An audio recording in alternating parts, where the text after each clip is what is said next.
மக்கள் வணக்கம். இன்றைய பதிவில் நம்ம எதை பற்றி பார்க்க போகிறோம் அப்படின்னு கேட்டிங்கன்னா, சுண்டைச்செடி பாருங்க. இந்த சுண்டைக்காய் இதை நம்ம குழம்பு வைக்கலாம். அதே சமயத்தில் வத்தலும் போடலாம். இந்த வத்தல் போட்டு நம்ம கரசோருக்கு ரசத்துக்கெல்லாம் கடிச்சிக்கலாம். இந்த சுண்டைக்காய் நிறைய பேர் நீங்கள் எங்கே பார்த்துருப்பீங்க கேட்டிங்கன்னா, கம்மங்கூழ் கடையில் இதனுடைய வத்தல் பார்த்துருப்பீங்க. அந்த வத்தல் தான் இந்த சுண்டைக்காய்ங்க. இந்த குழம்பாகவும் வைக்கலாம், நம்ம வத்தலாகவும் செய்யலாம். இந்த சுண்டைக்காய் இது ஒரு ஆன்மீக சக்திக்கு ஒரு அற்புதமான ஒரு காய்ங்க. இதை நம்ம குழம்பாகவும் வச்சு சாப்பிடலாம், புளி குழம்பு மாதிரி வச்சு சாப்பிடலாம். இதை நம்ம இதை தட்டி உடைச்சி போட்டு இதை மோரில் நனைச்சி இதை 7 நாளைக்கு காய போடுன்னு சொல்லுவாங்க. 3 நாளைக்கு காய போட்டால் போதும். 3 நாளைக்கு நல்லா மோரில் நனைச்சி 3 நாளைக்கு நல்லா காய வச்சிங்கன்னா மொறுன்னு வெயில்ல நல்லா காய்ஞ்சிக்கும். அதாவது 2 உடைச்சி போட்டு இது கூட மோர் கலந்து இது உப்பு கலந்துருவணும். உப்பு கலந்து தான் காய வைக்கணும். நல்லா உப்பு நல்லா போதுமான அளவுக்கு நிறைய மேலே தூவிட்டு நல்லா கலக்கி விட்டு மோர் ஊற்றி கலக்கி நல்லா கரெக்டான பதத்தில் அப்படியே வச்சிங்கன்னா நல்லா காய்ஞ்சிக்கு. அதுக்கப்புறம் எடுத்து ஸ்டோரேஜ் பண்ணி வச்சுக்கோங்க. அப்போ தான் இதனுடைய டேஸ்ட்டு ஒரு அற்புதமாக இருக்கும். இன்னொரு சாப்பாடு சாப்பிட்லான் இருக்கும். அதாவது ரசத்துக்கு மெயினாக கடிச்சிக்கலாம், கரசோத்துக்கும் கடிச்சிக்கலாம். வேறுங்க செடியிலேருந்து பொரிச்சா இருந்தாச்சு. இது எப்படி குழம்பு வைக்கிறதுன்னு வாங்க பார்க்கலாம். பாருங்க, குழம்புக்கு ரெடி பண்ணியாச்சு. இந்த காயை 2 தட்டியாச்சு, அறுத்தாச்சு. அப்படியே அறுத்து நம்ம அப்படியே குழம்புல போட்டு குழம்பு செய்ய போகிறோம். கடலைப்பருப்பு போட்டாச்சுங்க. கடலைப்பருப்பு போட்டு இளவருப்பாக வறுத்துக்கணும்.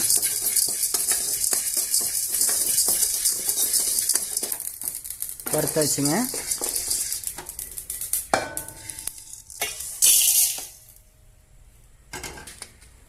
அடுத்தது மிளகாய், கொஞ்சமாக ஆயில்,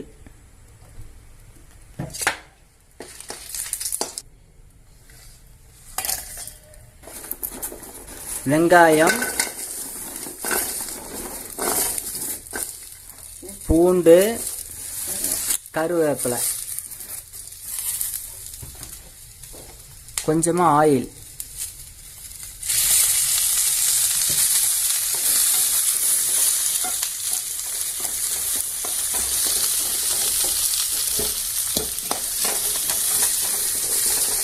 நல்லா செவக்க வணக்கணும். செவக்க வணக்கியாச்சு. அடுத்து தக்காளி, கொஞ்சம் ஆயில்,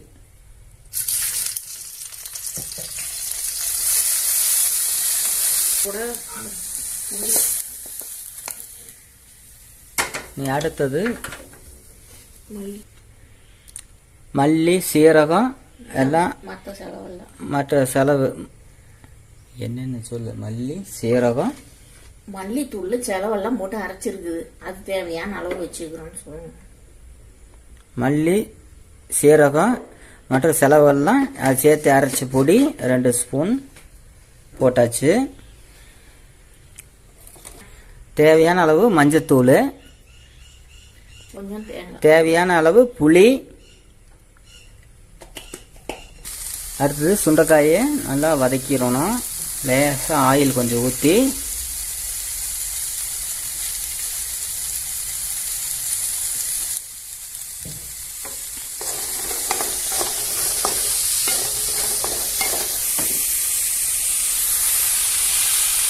இது நல்லா அப்படியே ஓரளவுக்கு சோறை வணக்கி இதில் அப்படியே ஆட்டி கட்டினதை கொண்டாந்து ஊற்றி அப்படியே குழம்பு வைக்க வேண்டியதாங்க.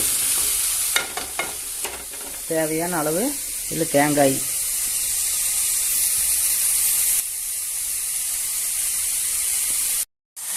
இது அப்படியே ஆட்டியாந்து நம்ம அப்படியே நம்ம குழம்புல அப்படியே ஊற்றிக்க வேண்டியதான். காயில் அப்படியே ஊற்றி அப்படியே தாளிச்சு விட்ற வேண்டியதான். இதை ஆட்டி கொண்டாந்து ஊற்றி தேவையான அளவு உப்பு போட்டு பார்த்து நல்லா கொதிக்க வச்சு இறக்கி வச்சுக்க வேண்டியதாங்க. சுண்டை குழம்பு ரெடி. பாருங்க, கொதிக்குது. நல்லா அரைச்சி மசாலா எல்லாம் போட்டு ஆட்டிட்டு போட்டு இப்போ சுண்டைக்காய் எல்லாம் கொதிச்சு வேகுதுங்க. இப்போ நீ இறக்கலாம். குழம்பு ரெடி ஆயிருச்சு. இனி அடுத்து சாப்பிடலாம் வாங்க. நண்பர்களே, இப்போ சுண்டைக்காய் ரெடி. சுண்டைக்காய் குழம்பு வத்தல் ரெடி. அதாவது தட்டி போட்டு குழம்பு ஆட்டி குழம்பு வச்சுருக்கோம். இதை வந்து எங்கள் பையன் சாப்பிட்றான். சாப்பிட்டு டேஸ்ட் எப்படி இருக்குன்னு சொல்ல போகிறான்.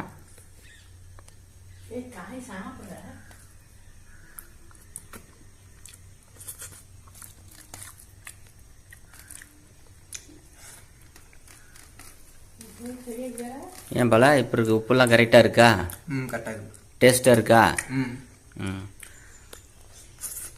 வந்து பார்த்தீங்கன்னா எங்களுக்கு வந்து ரொம்ப சுண்டைக்காய் குழம்புனா ரொம்ப பிடிக்கும். இதில் வந்து தேக ஆரோக்கியம் வந்து அதிகம் இருக்குது, விந்து சக்தி அதிகம் கொடுக்குது, இரத்த உற்பத்தி அதிகப்படுத்துது, உடம்புக்கு பலத்தை கொடுக்குது. இறைவனாக படைக்கப்பட்ட இந்த ஒவ்வொரு காய் நம்ம ஏதோ ஒரு யூடியூப்புக்காக போடுறான்னு நினச்சிக்காதீங்க. இது ஒவ்வொரு பதிவுமே வந்து நம்ம தேகத்தை வந்து ஒரு புஷ்டி கொடுக்கறதுக்காகத்தான் இறைவனாக படைக்கப்பட்டது. நாமெல்லாம் மறந்துட்டோம்.